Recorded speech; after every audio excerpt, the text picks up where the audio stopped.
Samantala, inakala ng isang babae na magagawa niyang ipasok sa loob ng kulungan sa Lukbang, Quezon ang mga bitbit niyang illegal na droga na nakasiksik kasi sa loob ng pasalubong niyang espasol. Ito pong shabu na nakumpiska naman po sa kanya. Si Martin Banaag sa balitang yan, exclusive. Tinangkang ipasok sa Lukban Custodial Facility ni alias Jonalyn ang mga hinihinalang shabu na pinalaman sa espasol na dadalaw sana sa kanyang ka-live-in partner na si alias Jomar na ililipat na sa Pagbilao District Jail na nahuli nitong nakarang June 7 matapos mahulihan ng mahigit 100,000 iligal na droga sa bayan ng Lukban, Quezon.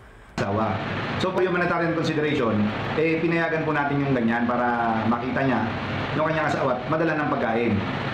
Upon search po ng dala-dala niyang pagkain ay tumambad po sa ating custodial officer na may isang espasol po na chinek at binuksan. Ay pagpiga po ng espasol ay doon na po lumabas yung isang plastic sachet na hinihilalang shabu.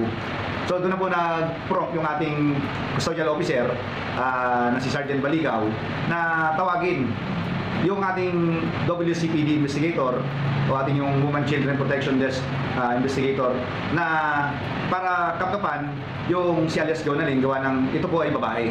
Upon search po sa babae ay nakuhaan pa siya ng isang plastic sachet na hinihilalang shabu. Ito po ay sa lahat-lahat nagtitimbang ng 0.72 gram. Tumanggi naman magbigay ng pahayag si alias Jonalyn sa kanyang kaso. Sa ngayon, ang ka-live-in partner nito ay nasa Pagbilao District Jail at siya naman ang pumalit dito. So, kakaharapin po niyang kaso ni alias Jonalyn ay ang Article 2, Section 11 ng Republic Act 9165 o yung ating Comprehensive Dangerous Drugs Act of 2002. Martin Banaag para sa Mata ng Agila. Matag, matapang, matapang. Maraming salamat sa inyo pong pagsubaybay sa Mata ng Agila Primetime. Para malaman ang matatag, matapang at matapat na mga balita, i-follow lamang at mag-subscribe sa AtNet25 TV.